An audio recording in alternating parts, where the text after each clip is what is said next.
Hi guys, and welcome back to my channel. The case that I'm going to be looking into today is the case of JoAnn Romain.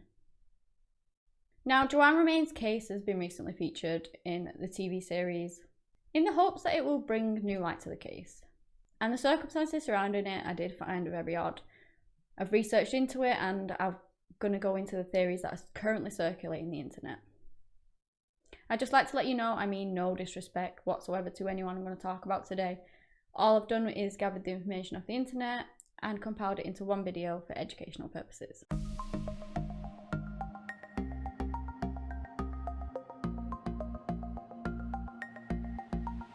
JoAnn Romain was born in Grosse Pointe Woods in Michigan in the US. She spent her childhood in her home on Anita Street. And she would basically never really leave Grosse Pointe. I believe it's very much a place where, kind of if you're brought up there, you tend to stay there. Obviously that doesn't always happen, but just as a generalized thing, it's a really nice place to be. In 1980, she went on to marry David Romain. And they went on to have 3 children together. They had 2 girls and 1 boy. The girls were called Kelly and Michelle, and the son was called Michael. She raised her children on Hidden Lane in Grosse Pointe Woods. JoAnn was very, very religious. She had such a strong faith. And she basically lived for her family. She absolutely adored her children and she'd do anything for them. She was very much described as the most loving, caring person that you could ever come across. They had a really, really happy life for the next 25 years. Unfortunately though, JoAnn did actually separate from her husband. She felt like there was a toxicity to the relationship and there was a lot of bickering. She just wanted to be a happy woman. And so she did eventually leave him. I mean, she was a very strong lady. She moved in with her daughters on Morningside Drive. She went and got herself a part-time job to keep herself busy. And obviously she had a faith. She attended church as often as she could. She would visit at least once a week if she could. Sometimes more. It just depended on when she could go, but she knew when all the services were, she knew how long they were, and basically she'd just pop in whenever she could or whenever she needed to. She also had so many friends. She loved going out, socialising and for meals and things like that. On the 12th of January 2010, JoAnn actually attended a prayer service at the St. Paul's Catholic Church. And it was the 7 p.m. service she went to. As I said, she would nip in whenever she could. So this wasn't unusual for her. Now, it was at 9:24 p.m. that night that a police officer turned up at Michelle's house asking if her mother was missing. So, frantically, the daughters both tried to contact their mother. They didn't get a response. So when they didn't get a response, they decided to drive down to the church themselves against the police officer's advice. So when they got there were helicopters circling the lake. There were flashing lights everywhere. They had cordoned off the scene. It was a fully fledged crime scene. They were looking for a missing person that hadn't actually been reported as missing yet, because the daughters didn't even know she was missing. Nobody did. They began to tell her daughters that they believed she was in the water. Early that night, the police had come across her abandoned car in the church parking lot. Now, I've gathered this information from police testimonies, and I'm not quite sure why the timelines don't match. It's very weird. It doesn't really match up with the information that the family is given, and the information that the family is given has been proven with phone records and things like that. So I really, really don't understand why it doesn't match up. But I'm putting it in because obviously it's what the officers have stated. It's the police officers' testimonies. So around 8:58 p.m, Lieutenant Andrew Rogers came across the car parked in the parking lot. He ran the plates and nothing came back as untoward, so he moved on. So this is where the times don't really match. Around an hour later, which would have put it at 9:58 p.m, another police officer comes across the car. Keith Colombo, he runs the plates again. So, like I said, this puts the time at 9:58, but her family stated that the police officers arrived at the house at 9:20 p.m.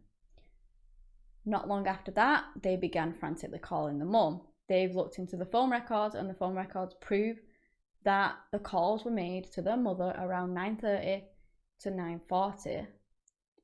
So how has a police officer, this Keith Colombo, how has he then started the investigation at nearly 10 o'clock when the daughters were informed 40 minutes earlier? It just doesn't make any sense whatsoever to me. Anyway, by this time the car's been sat there 2.5 hours. He thought it was odd. I don't know whether it flags up that it's already been run once, but if it does, then it makes more sense, because obviously this is an hour later. He would have thought something really odd was going on. Why is the car still there and nobody around? Anyway, he looks across Lakeshore Road and he sees imprints in the snow of the embankment. So he goes over to the water. He sees these imprints and these footprints leading towards the water, but none come back from the water. So he assumes that someone has obviously gone into the water, and that's when the investigation began.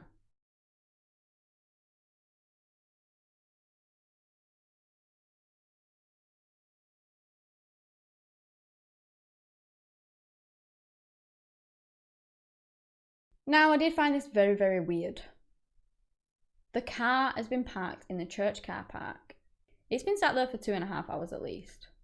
There were no footprints leading from the car to make him look across the road.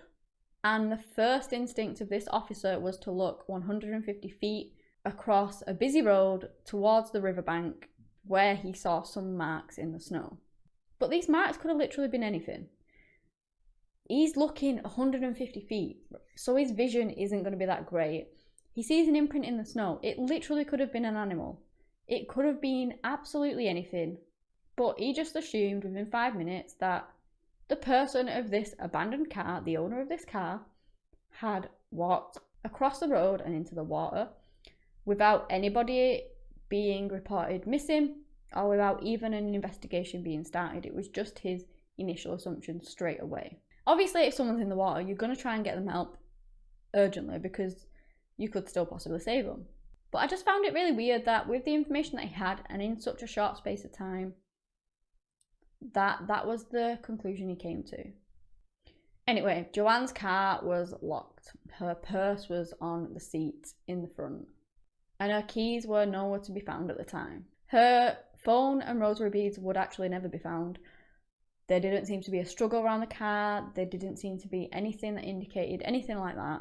And the marks that the police actually found were kind of...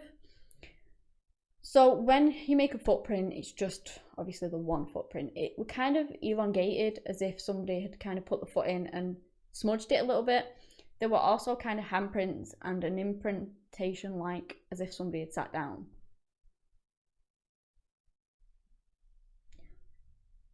There were a few imprints on the different layers, so it was as if somebody sat down, lowered themselves down onto the next layer, and then continued to do this until they got into the water. And this water was icy cold. It was freezing. Most of it was frozen. So you can just imagine how cold it must have been that night. It was snowing, most of the lake was frozen. Not only that, the water was very shallow. It was only 1 to 2 foot deep, and it was a very, very rocky bottom. So basically, the police believed that Joanne had left the church that night.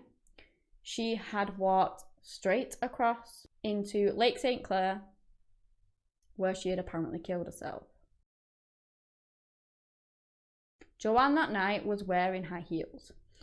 She would have had to cross a median separating a 4-lane highway.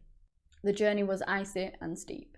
She would have then had to cross some kind of sloped concrete rocks and then sort of edged her way down the slippery seawalls that were fully covered in snow before she could even reach this freezing cold water. Once more, like I said, it was very rocky. It would have been really, really difficult for a woman in high heels to go down a steep, slippery slope, navigate all of these, to then get into the water, which had a rock-based bottom, in her high heels. Not only that, the water levels were very low. It's estimated that she would have had to actually walk the distance of 2 football fields before she was even at a level to which she could drown herself in. There was also no significant break in the ice into which somebody could have entered the frozen lake. Okay, so a lot of women walking around in heels, what do? Their feet hurt, they take them off. I mean, it was freezing, so she would have been so cold if she'd taken her shoes off.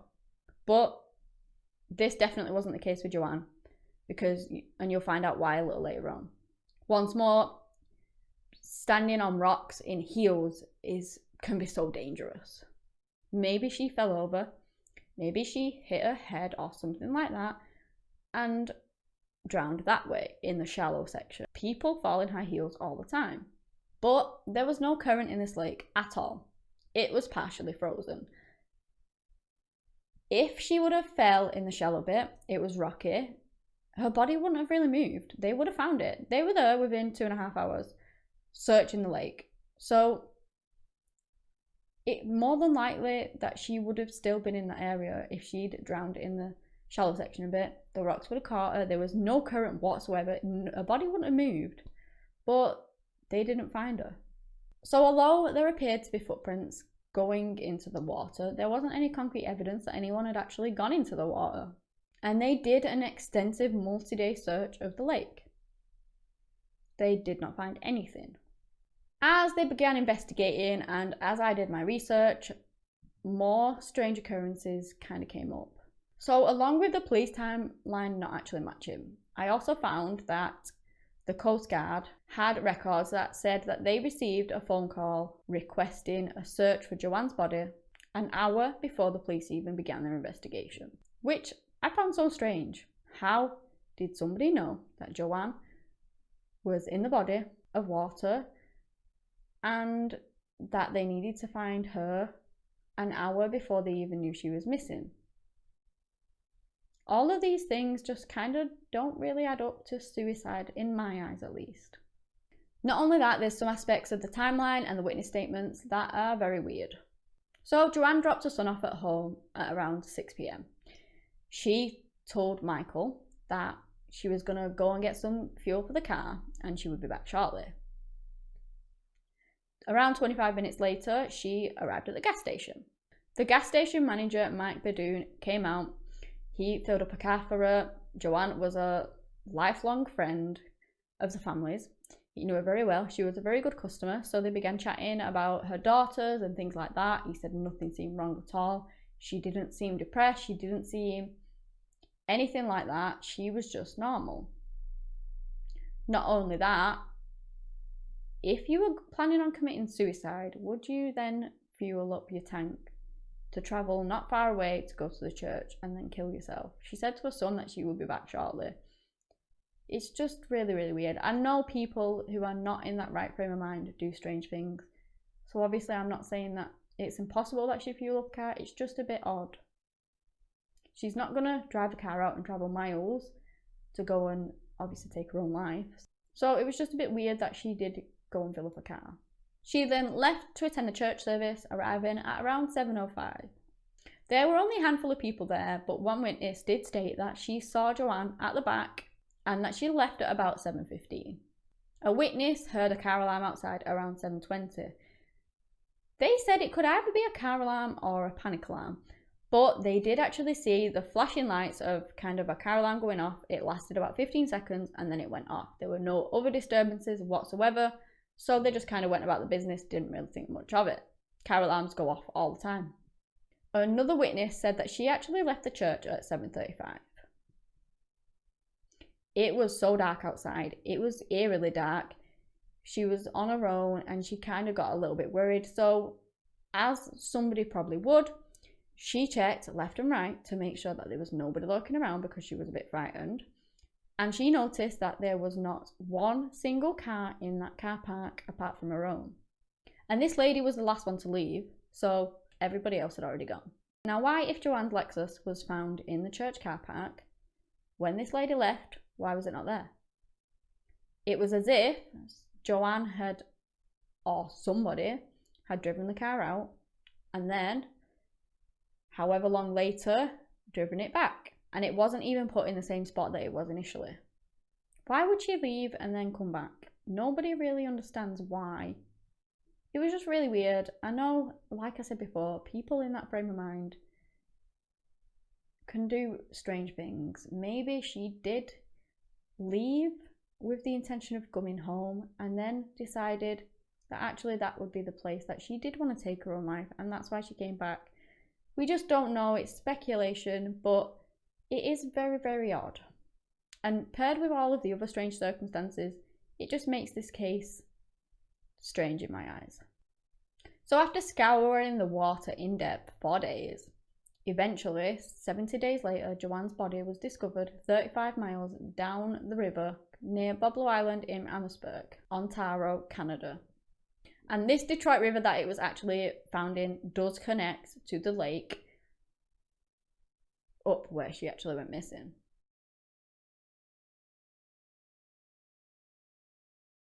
Joanne's body was taken for autopsy, and 3 autopsies would actually be done on Joanne's body, all coming to the same conclusion. Initially, a Canadian coroner did the autopsy because, well, it was found on Canadian borders.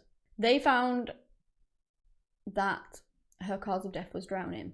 There's actually 6 manners of death in which a coroner can report: natural, accidental, homicide, suicide, undetermined, and pending.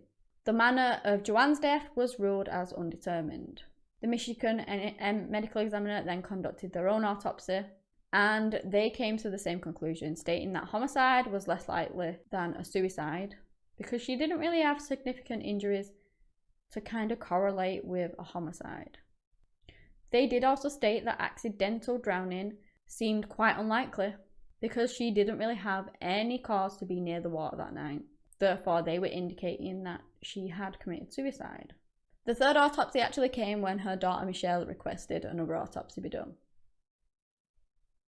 A doctor from the University of Michigan once more confirmed the findings of the first 2. He said that she had drowned, but again, it didn't reveal why. Her daughter really does believe that there was in fact evidence of a struggle. So Joanne had kind of some bruising on her upper left arm. This upper left arm is where she always carried a purse. And her purse, according to Michelle, was in pristine condition before that. She'd spent a lot of money on this purse. It was kind of like her pride and joy in a sense, and it was in perfect condition earlier that night. Now, when the police found it inside the car, one of the decorative flaps had actually kind of been ripped away and it left a big hole in it where the stitching had ripped. So theoretically, somebody could have grabbed hold of her purse, having one of these flaps that was dangling down being the prime place to actually grab it. So grab the flap, torn it away, and then placed their hand and grabbed her arm, causing the bruising. The police didn't even fingerprint the purse. They didn't test it for any DNA. They just kind of felt like if it were ripped in a struggle, it would be ripped in a different way, which I don't really agree with because probably the prime place to grab it would have been a flap. If you're kind of reaching for somebody and you grab it there, it could have been grabbed anywhere. So I don't really understand why they didn't fingerprint the purse at all, because I believe that they should have done, but they didn't. They just kind of treated it as the purse was already ripped and it was nothing to do with the case, because in their eyes, she'd committed suicide. They believed that this rip wasn't evidence of a struggle. When her body was found, they found her khakis zipped up in one of her pockets, and by all accounts, her entire jacket was zipped up all the way to the chin. All of her pockets were zipped up, which her daughter has said is weird because her mother never ever zipped up a coat. So how you guys take that, I don't know. But her phone and her rosary, like I said, were never actually found. And Michelle was adamant that these were the things that would have been in her jacket. She never ever left without a rosary. She never left without a phone. Where were they? Also, her shoes were completely intact. Going off the police theory, she walked down this concrete embankment, slipping and sliding all over the place. She walked down the rocks, across the rocky bottom to drown herself. Her shoes and clothes were all still on, so it didn't really seem like her body had gone through too much whilst in the water. She still had her jewellery on, her clothes on, her shoes, everything was still on. They weren't ripped or damaged or anything like that. Like I said earlier, girls in heels, sometimes they take them off. She could have walked out and it would have made the journey easier. But she didn't take them off because she was found with them on. She wouldn't have then took them off, say, walked all that way. Her feet would have been absolutely freezing. I doubt that she would have even been able to put her shoes back on before she then killed herself. So that's definitely not what happened. The family did hire private investigators to look into this case. They approached William Randall, who suggested to look into her phone records. They found one number in particular that she'd contacted quite a lot, and it turned out that it was a security company. It's widely believed that she was trying to contact someone because she was scared that someone was following her.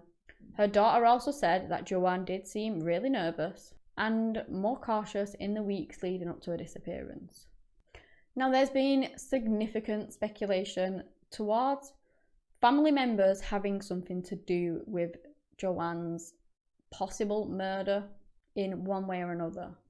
Like I said, they've hired private investigators over the years and they've really looked into it, and the daughters really don't believe that their mother committed suicide, but was instead a murder victim. Let's get into the theories that are the strongest at the moment on places like Reddit and things like that. Please just let me say that I am seriously not pointing my finger at anyone. I've just gathered the theories that are circulating at the minute and what people think happened to include in this video, because really any of them could be true and really none of them could be true. Tim Matouk. So in Michelle's interview, she claimed that her number one suspect would be Tim Matouk, which was Joanne's estranged first cousin who was actually a local police officer. She recalled a heated phone call between the pair not long before she went missing. She didn't actually hear the conversation, but after it, Joanne turned to her daughter and said, "If anything ever happens to me, investigate Tim." Now that's a very weird thing to say. She obviously, in her eyes, thought that he was capable of doing something. I've also found that according to court documents, a witness told the police that they actually saw Tim and Joanne together that night near the lake on the night she vanished, but they didn't even contact him until 2 years later, shortly after he'd spoken with the FBI. Her family did seek a lawsuit which was dismissed, alleging that Tim was part of a murder cover-up orchestrated by the police, which of course they've strongly denied. John Matouk. John Matouk, Joanne's brother, stated in his interview he had openly admitted that in 2009 and 10 he was struggling money-wise. He owed a lot of money to certain people. He said that he had nothing to do with the death, but he admitted that, yeah, it's possible someone he had dealings with could have possibly done something to Joanne. Maybe they could have killed his sister. The private investigators, along with John, believe that, yes, he was very close with his sister. It's very plausible that if one of these people did want to hurt John, that they could target his sister to try and hurt him the most. Michelle also confirmed that her uncle did have a lot of failed business dealings around about that time. Now, the internet sleuths out there did pick up that John basically said that Joanne was the most important thing in the world to him. But he also said, if it was someone I did business with, I can't help that. Which, admittedly, I did find a strange thing to say myself. Just the way in which he said it, I just found it really, really odd. He also said that he thinks that whoever took her didn't intend to kill her, only to scare her. And some people have taken this as that he knows more than he's actually letting on. Also, he did mention rosary beads that his sister had actually given him, and what was one of the things that has still never been recovered, her rosary beads. People actually do believe, I've read, that potentially these were her rosary beads and that they were given to John to confirm that she had been killed. Now, obviously, I can't say whether any of this is true or not. It's just pure speculation. Bill Matouk. Some theories on Reddit do actually point to Joanne's older brother, Bill Matouk, suggesting that he could be a possible suspect. And apparently not long before Joanne died, her and her older brother actually had a conversation trying to solve the infighting within the family because there was a lot of it. During this call, Joanne stated that she did not trust him whatsoever, but Bill said in his disposition, that he felt Tim was a good guy and he didn't understand why Joanne felt like this about him. It's believed that possibly if his loyalties were with Tim, that maybe he could have had something to do with Joanne's murder. Another really strange occurrence I found was that several months before this episode even aired on television, a plane flew over Detroit carrying a message right over where Joanne actually disappeared, and this message stated, "Tim and Bill Matook, wait until the public finds out who you are." So, like I said, it was long before the episode aired, long before this case was very, very in the public eye. So somebody was already suspicious of the pair. But no charges have ever been filed against him. Yes, of course, it could have just been some random person kind of playing a prank of sorts. But it was before the case was proper in the public eye. It didn't happen after it, which would have been more likely that some random person has watched the episode, thought it was them, and then did it as just like a random thing. It happened before it aired, before all that. So I feel like it's less likely somebody just playing a prank. David Romain. Now, Michelle in her interview did explain that her father, David, was very angry when Joanne actually left him after 25 years of marriage. For this reason, she added him to her suspects list, but she didn't really think that he had anything to do with it. The investigator that she hired actually did set up a meeting with him, but he declined to be interviewed. He's kind of been living out of the public eye and he just didn't really want to be brought into it. The investigator also found no evidence that David was involved in Joanne's disappearance or death whatsoever. Suicide. Obviously, there is the suicide aspect.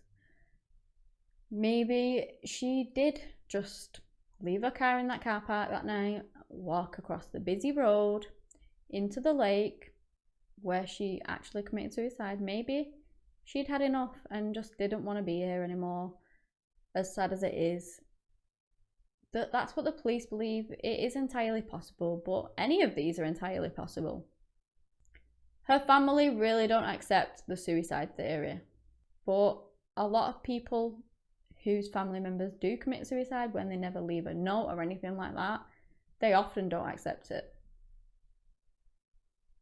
People who are depressed and things like that really, really can hide it very well. On the outside, you could think that there was nothing wrong with them, and then they go and do something like this, and it can shock you. So it's entirely possible that this would have happened also.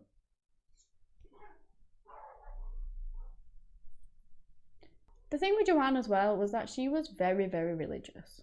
And in the eyes of God and religion and things like that, suicide is very, very frowned upon. So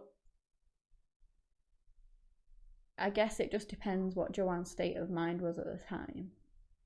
This case I did find really, really strange. The way it all played out and all of the strange circumstances, all of the mismatched facts, just was really, really odd. It could have, don't get me wrong, it could just be one of them things where all of this strange things happened as kind of a coincidence because Joanne did in fact commit suicide. Personally, I don't really believe that she did. I kind of believe the same as a family that she was more likely a victim of an actual crime.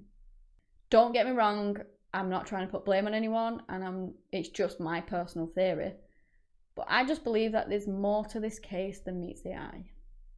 Please do let me know what you guys think of this case. Do you guys think that she did take her own life? Or do you think, like myself, that possibly there is more to this case? If there is more to this case, I really do hope that one day we do find out. I don't believe that a family will ever accept that she took her own life. And if she was a victim of a crime, then I do hope that it comes to light and that whoever did this couldn't serve the justice they deserve. On the other hand, if she did actually take her own life, we may never find out the truth. And my heart breaks for her family because she was such an adored woman. They loved her so dearly. And just the not knowing of what truly happened is just heartbreaking. If you guys have any more suggestions that you'd like me to look into, please do let me know and I'll look into them for you. Anyway, guys, that's all I have today on the case of JoAnn Romain. Thank you so much for watching, and until next time, bye.